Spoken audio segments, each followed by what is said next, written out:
Now we get underway with the first of our B finals, and it's Junior Rotax up first. Let's take you through the starting grid. So these drivers did take part in the second chance heat, but did not proceed to the top 36. So it is going to be Mads Larsen and Johan Zlobinski on the front row. Sinja Onball and Olivia Jonkers on row 2. Matthias Jellerup and Bruno Perle rounding out the top 3 rows. Completing the top 10, Hans-Markus Narusk, Vitti Väinänen, Glenn Schwillens and Jake Menton. Romeo Naza will start from 11th. Alongside will be Denmark's Josephine Wunderhoff. Then we've got Julian Kovacevic, Jo Kasper Joipere, August Reber, Timothy Vladimirov. Zain El Homosani will start from the back of the grid because of the fact he was excluded for a technical non-conformity post the second chance heat. So he did not proceed through to the top 36, but he will be back in action for the Euro Trophy next week. Drivers will now be going on to their official formation lap ahead of 13 minutes, plus an additional lap of racing here at the Home of Champions. And the top 3 will be getting a trophy to take with them at the end of this race weekend. So instead of 7 minutes plus a lap like we saw with the second chance heats and also the heats yesterday, will be 13 minutes plus an additional lap as the time on the clock.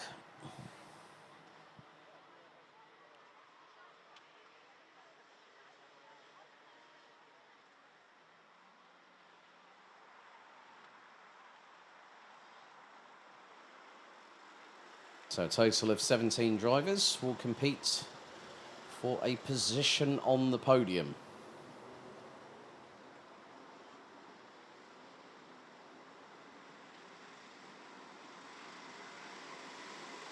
So Larsen and Zlobinski on the front row. Drivers make their way out of the final corner. Good pickup for speed as the revs start to build. Are we ready? Are we steady?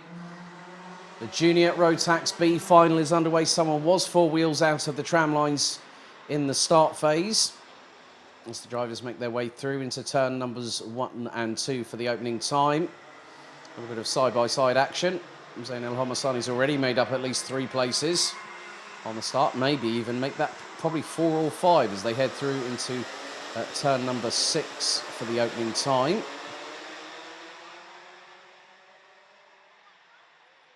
Quite a few just trying to send it through into turn 7. You need to be a bit more careful heading into that particular chicane on the circuit. It's a hefty braking zone. You've got to really scrub off a lot of speed as the drivers make their way through turn 10.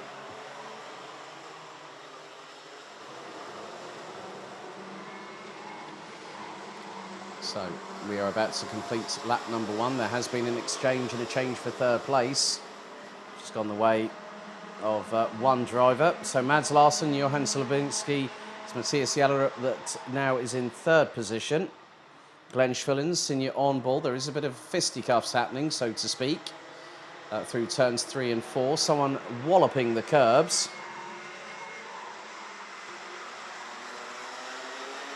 Drivers make their way through turn 6 once again. Glenn Schwillens has dropped at least a position or 2. Maybe down to as low as... Oh, and that's not what you want there. There's a little bit of an incident. And that was for the 2:57 of Zlobinski, who waits to rejoin. Having a little bit of a touch and assist from behind, courtesy of Mads Larsen. So, as... Oh, someone's got off the circuit, and their front axle went skywards. That was the 2:87 of Vladimirov from the Ukraine. And now Zlobinski's about to get past very, very shortly. Mads Larsen leads the way. Second, it's Sinja Onball. Kovacevic is in third. Jonkers, Schwillens, Jellerup, Bruno Perle and Romeo Naza round out the top 8. Hans-Markus Narusk and Jo Kasper Joipere, the 2 Estonians rounding out the back of the top 10 as it was side by side. There's a bit of a late move through into turn number 6. That might have been by Matthias Jellerup on Glenn Schwillens.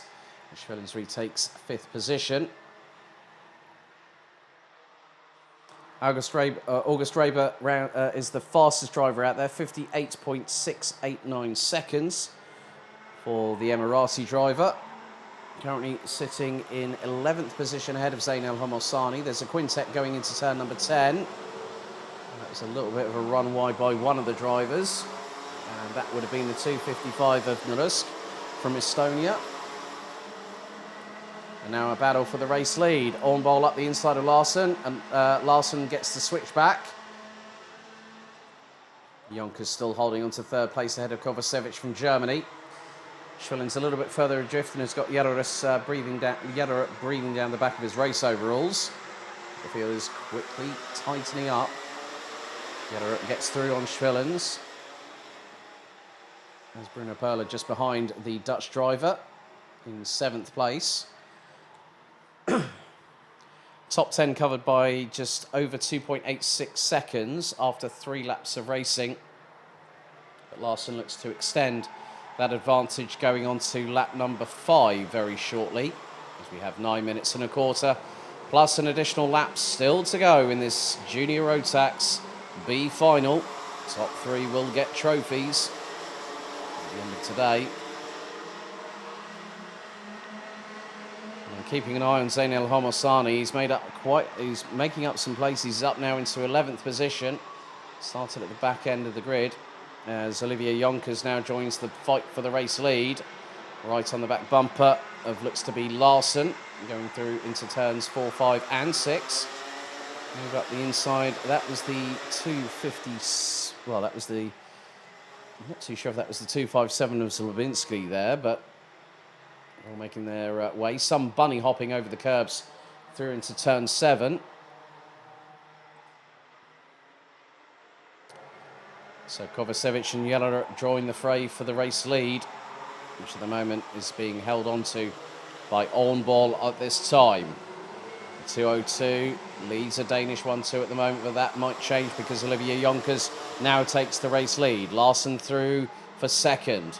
Kovacevic looking for third place, goes side by side with the Dane into turns 1 and 2. The German has the inside line, gets through, a little bit of a tussle between the two leaders. It's too wide. Kovacevic up the inside of Larson, they bang wheels. And Yellerup has now gotten up into 4th position. Now looks for third up the inside of Larson, gets through at turn 6. And now, with the way that the accordion effect has started to provide its dominant grip over the field, they're all concertinaing. As Romeo Nazar looked up the inside of Glenn Schwillens through into turn 7. The Aussie has to hold back and wait for his next opportunity to get through. As Zain El Homosani makes up at least a couple of positions. He gets a little wheel touch on his right side pod. And more bumping and boring. I mean, Josephine Wunderhoff, I think, was looking a bit feisty there. She looks up the inside and gets through on Zain El Homosani. Will El Homosani get the cutback? Not quite. Nearly at the halfway point of this race. And Olivier Yonkers now has a nearly half-second advantage as Wunderhoff makes an absolute howler at the exit of turn number 2. Yonkers leads, Kovacevic in second. Jerrup from Denmark now rounds out the top 3.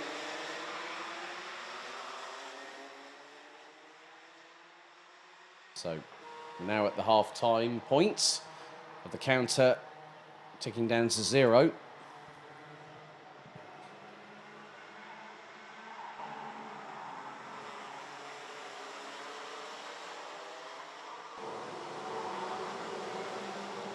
And Josephine Wunderhoff has a slight problem. The cart bogs down all of a sudden. Once again, losing some places there. So that was a bit of well, I just spotted the fact that there's been a change for second. Yellerup past Kovacevic. El Homosani was being, I think, slightly forced wide coming out of the final corner by Jake Menton as they exited out of turn number 12 and then went on to the start-finish straight. Bit of a late lunge there. That was for one of the drivers. Didn't really pick out the number. Did have a 7 at the back of it. I think I might be hearing a slightly noisy exhaust. I'm not 100% sure. I'll wait to see. There is a cart, possibly with a noisy exhaust. Wait to see as the field comes round through turn number 11.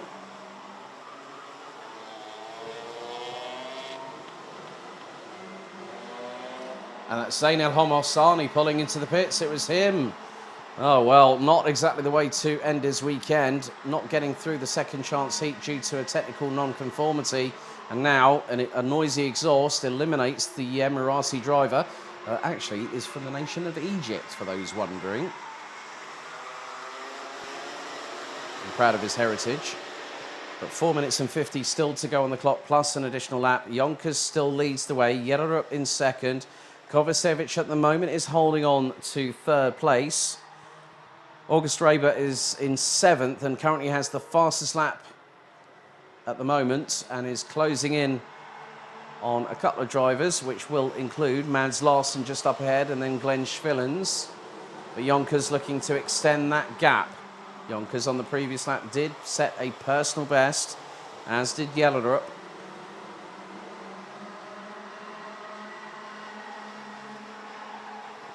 Raber was looking very briefly to the inside, now sends it through on the 291 from Latvia.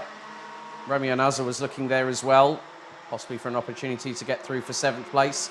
But the Aussie, you know, it's been a steep learning curve for our good friends from Australia that have come over and come to a team that you know, that are well recognised, and they've enjoyed the experience. They've said, look, you know, no matter where we get, you know, to compete against this strength and depth of field, you know, we can be proud of whatever result we get out of the bag. And to be where he is at the moment, Romeo, you know, I wished him good luck this morning. But it's definitely getting really tightly packed at the sharper end. The top 9 last time round were covered by just under 3 seconds. That looks to be slightly closer. Yonkers now has a 7/10 of a second advantage. Kovacevic was wrestling with the steering to try and get past Yellerup. Now that's going to open the door for Mads Larsson, who gets through. Glenn Schwillen's also trying to get through, but does not get past on the German.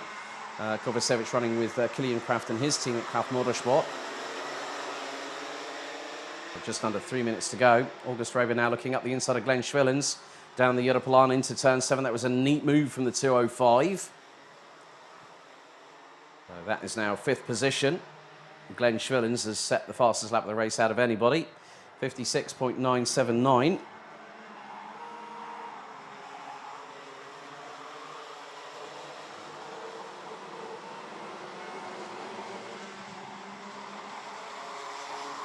So the top 9 last time were covered by just over 2.8 seconds. Yonkers looks to have extended his lead again, now nearly 8.5 tenths.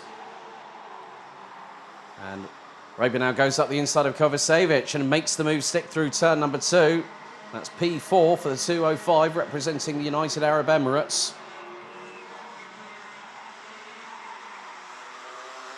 Now Bruno Perla looks to send it up the inside of Glenn Schwillens, gets through.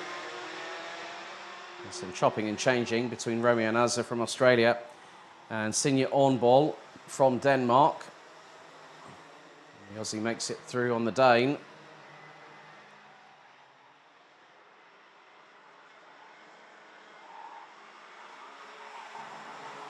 Kovacevic is holding on still to what is now 4th position, as Bruno Perla from Latvia looking to try and take an opportunity when it presents itself, but not through turn 12. So we'll have 3 more laps, including this one. Bruno Perla looks up the inside of Kovacevic. August Raber is there and thereabouts with them, as Kovacevic defends sternly. Raber has to bump over the curves through turn 3.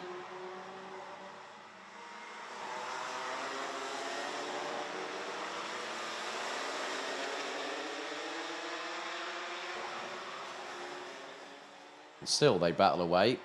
Kovacevic has to avoid, and he gets tangled with August Raber, who does a 360 back onto the track.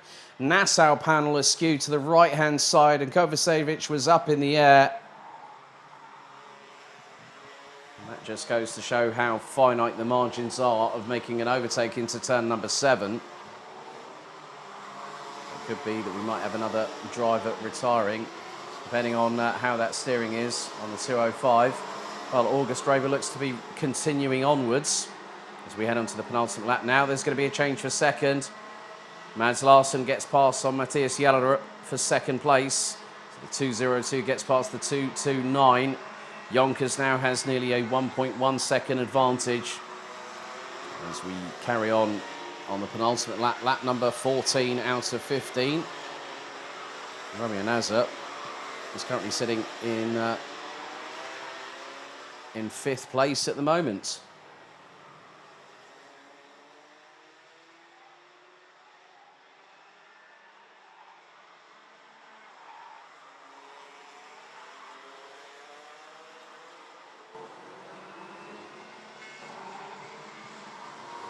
So, final lap board out this time, and Olivier Yonkers is comfortably away and clear. Matthias Jellerup rounding out the top two. Mads Larsson also representing Denmark in third place. Bruno Perla and Romeo Nazar from Latvia and Australia respectively complete the top five, as our leader now makes his way through to turn 6 and onto the Europlan for the final time. Getting up to speeds in excess of 95 kilometres an hour. As now Larsson looked for the move up the inside of Jellerup going into turn 7. Jellerup nearly made a mistake going through the chicane. The door is slightly ajar for Larsson to get through. But on that particular occasion, not enough room, I'm afraid. However, our race leader now heads down to turn number 12 for the 15th and final time. And the winner of the Junior Rotax B final from Belgium, it's Olivier Yonkers that takes the checkered first. Matthias Jellerup takes second. Mads Larsson takes third. Bruno Perla and Romeo Nazar from Australia takes fifth. And there's a skirmish behind. Jake Menton takes sixth place ahead of Sinja Ornball. Julian Kovacevic, Victor Vaininen and Glenn Schwillens round out the top 10. August Draver could have been so promising for the Emirati with that incident taking place at turn 7 with a couple of laps to go. Finishes 11th. Johan Slobinski, Josephine Wunderhoff, and we got your Kaspar Joipera, Hans Markus Narusk, and Timothy Vladimirov rounding out the 16 that finished all the respective laps. And with a noisy exhaust, it was disappointment and retirement for Zain El Homosani, who retired on lap number 7.